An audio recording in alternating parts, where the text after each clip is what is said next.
जी ने अपने साम्राज्य का विधिवत पालन किया और अंत में सनकादि ने आकर के, क्योंकि पृथु जी महाराज की आसक्ति बढ़ रही थी अपने घर परिवार में, सनकादि ने आकर के कहा, पृथु जी हम आए हैं आपसे कुछ मांगने के लिए। कहो महाराज क्या चाहिए। अब के जैसे थोड़ी था कि हमारे अपने में कम पड़ रहा है तो हम आपको क्या देंगे। पहले के समय में ये था, साईं इतना दीजिए, प्रभु इतना दीजिए हमको, साईं इतना दीजिए, जाने कुटुंब समाए, मैं भी भूखा ना रहूं, साधु न भूखा। पहले ऐसा था, अब के जैसे थोड़ी था, उनका हिस्सा भी हमको ही चाहिए। पहले कोई घर में आ जाए तो अपना हिस्सा छोड़ करके, तब पहले अपना होगा तब दूसरे का होगा। महाराज पृथु से बोले हम कुछ मांगने आए हैं। मांगिए महाराज क्या चाहिए। अहो भाग्य हमारे, अहो भाग्य हमारे तो आप मेरे घर पधारे, मांगिए क्या चाहिए। सनकादि ने कहा सुनो, हम कोई सामान्य चीज नहीं मांग रहे हैं, हमको तुम्हारा पूरा राज्य चाहिए, दोगे। बोले महाराज इसमें मेरा क्या है, ये तो सब राज्य पाठ सब यहाँ का है, यही रह जाना। हमने दे दिया। ऐसे नहीं, संकल्प करके दो। संकल्प करके संपूर्ण राज को ही मांग लिया और जाने लगे जब सनकादि तो कहते हैं राजा पृथु से सुनो, आज से राजा तुम नहीं, राजा हम हैं इस राज्य के, और तुमको हम मंत्री बना रहे हैं, बनोगे मंत्री। ठीक है महाराज, मंत्री बन जाओ और खूब आनंद करो।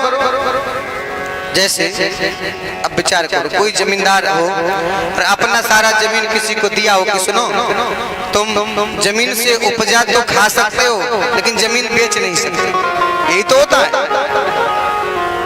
ऐसे ही देखो, तुम खूब आनंद करो इस राज्य से, लेकिन तुम्हारा नहीं है इस बात की सुधि मत करना कभी। ये तुम्हारा है, इस बात को सदैव ध्यान रखना कि तुम्हारा नहीं है, ये है किसी और का। बस तुम करता धरता हो तो जितना मन करे खाओ, खिलाओ, लुटाओ, लेकिन बस बेच नहीं सकते। भगवान ने भी हमको संसार में भेजा है, किस लिए जानते हैं, यही करने के लिए। जाओ देखो सब कुछ तुमको देते हैं, लेकिन वहां जाकर के फंस मत जाना कि हमारा है। कभी विचार करना चाहिए कि अब सोचो यहाँ से हमको अयोध्या जाना हो दरभंगा से, तो ट्रेन में रिजर्वेशन करवाते हैं। पहले तो जनरल से भी लोग चले जाते थे, अब तो व्यवस्था ही ऐसी बन गई है, करवाना ही पड़ेगा रिजर्वेशन, बिना रिजर्वेशन के जा ही नहीं सकते। तो सोचो हमने रिजर्वेशन करवाया एसी में, उसमें हमको तकिया भी मिला, कंबल भी मिला और सब मिला, बेडशीट भी मिला, और जाते समय हम सोचे कि हमने पैसा दिया तो उठा करके लेके चले जाए, तकिया कंबल सब। तो बाहरी पुलिस वाले खड़े, कहाँ पूछेंगे कि नहीं, कहाँ चले तकिया बिस्तर लेकर के, ये किराए से मिला था, ऐसे नहीं। ऐसा ही ये जीवन है, हमको सब कुछ किराए से मिला हुआ है। अच्छा महाराज, तो किराए का तो मूल्य लेता है, हम लोग कोई सामान किराए, अभी टेंट पंडाल सब किराए से लेते हैं, तो हम पैसा देते हैं, बदले में हमारा काम करता है। तो हम क्या बेच करके किराया चुकाएंगे इस शरीर का। तो कहते हैं कि हम श्वास बेच बेच करके चुका रहे हैं अपना किराया इस कमरे का, श्वास बेच बेच करके हम चुका रहे हैं किराया। इसलिए अच्छा सोचो, किराए से हम जो ट्रेन का रिजर्वेशन है उससे मुंह होता है, इस डिब्बा को काट करके अपने घर लेके चले जाए बीच से, ऐसा होता है कभी? कभी नहीं होता। क्यों? हम समझते हैं कि ये किराए से मिला है, हमारा तो है नहीं। यदि ले जाने की कोशिश करेंगे तो पकड़े जाएंगे, तो जेल में भी रहना पड़ेगा, जेल का खिचड़ी खाओ। तो हमें उससे मोह नहीं होता, आसक्ति नहीं होती। इसी तरह जीवन में सदैव पुत्र है, पौत्र है, सब ठीक है, लेकिन हमको किसी से आसक्ति न हो, ऐसा कार्य करना चाहिए। कई लोग मरने के करीब हैं, पुत्र का मुख देखने को तरस रहे हैं। अरे भगवान का मुख देखो, पुत्र का तो जीवन भर देखा ही है। और हमारे यहाँ तो कहा गया है, भगवान श्री कृष्ण गीता में कहते हैं, अर्जुन सुनो, अंते या मति सा गति ही, अंत की जो मति होती है जीव की वही गति हो जाती है। महाराज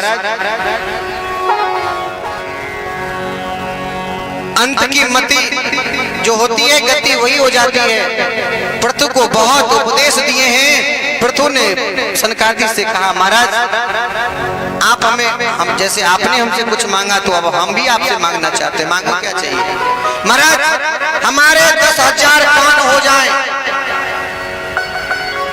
10,000 कान। राजा पृथु ने 10,000 कान मांगा भगवान से। क्यों जानते हैं? गाली सुनने के लिए, बुराई सुनने के लिए नहीं, 10,000 कान मांगा भगवान के गुणानुवाद को सुनने के लिए।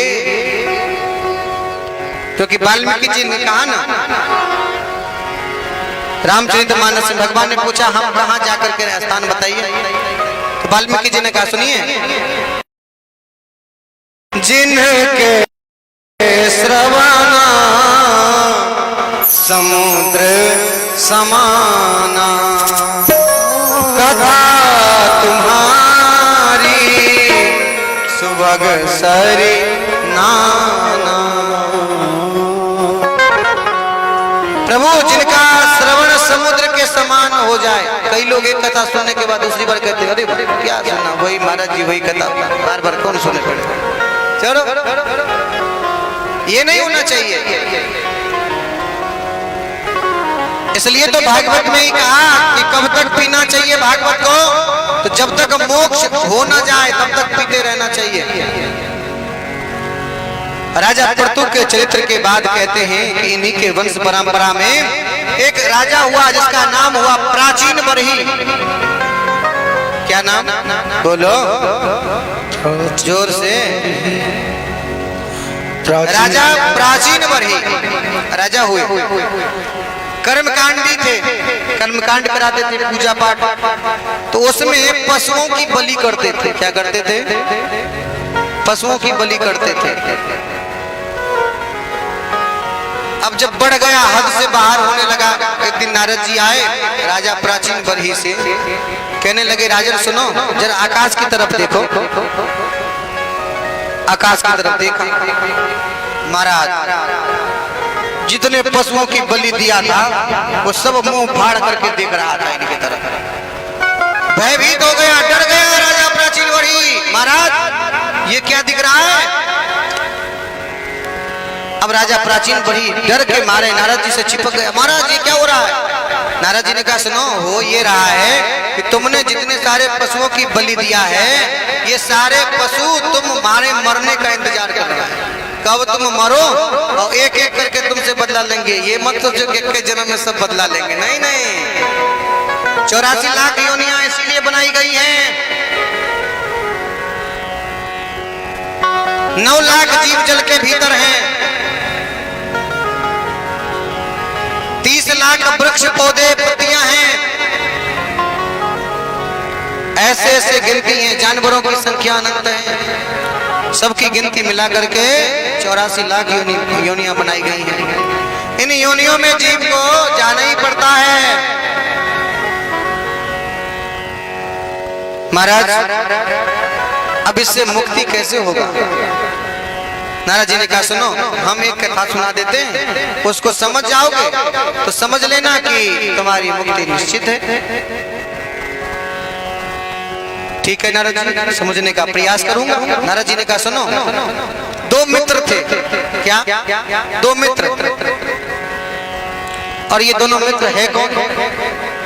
एक जीवात्मा है और एक परमात्मा है। ये दोनों अलग अलग नहीं है। अद्वैतवादी इन दोनों को अलग अलग नहीं मानते, एक ही है। इसलिए तो तुलसीदास जी ने कहा ईश्वर अंश जीव अविनाशी।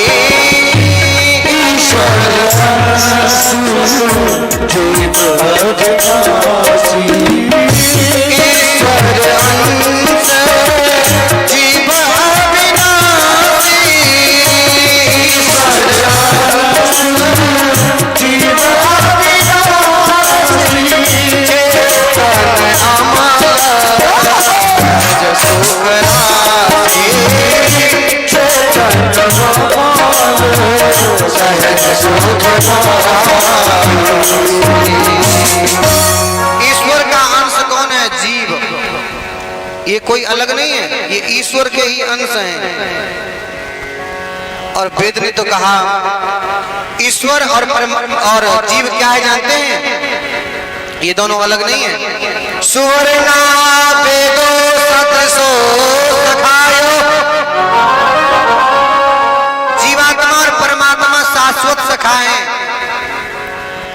अब नारद जी ने कहा कि सुनो, दो मित्र थे, एक जीवात्मा और एक परमात्मा। तो हुआ ये कि और जिसने कहा कि हमको भूलना नहीं, सबसे पहले उसी को भूल गए। तो उसको भूलने के बाद हम संसार में भटक गए। उसको भूलने के बाद हम संसार में ही भटक गए। अब हमको रास्ते नहीं मिल रहा है कि हम जाएंगे कैसे वहां पर। क्योंकि एक संत ने कहा, भोजपुरी के किसी लेखक ने लिखा, अरे चलत डहरिया पिरा जाला पाँव रे, जुनियों से दूर बा बलमुआ के गाँव रे। दुनिया से दूर बा। दुनिया जानते हैं किसको कहते हैं? तारों को। उससे भी अधिक दूरी पर भगवान है।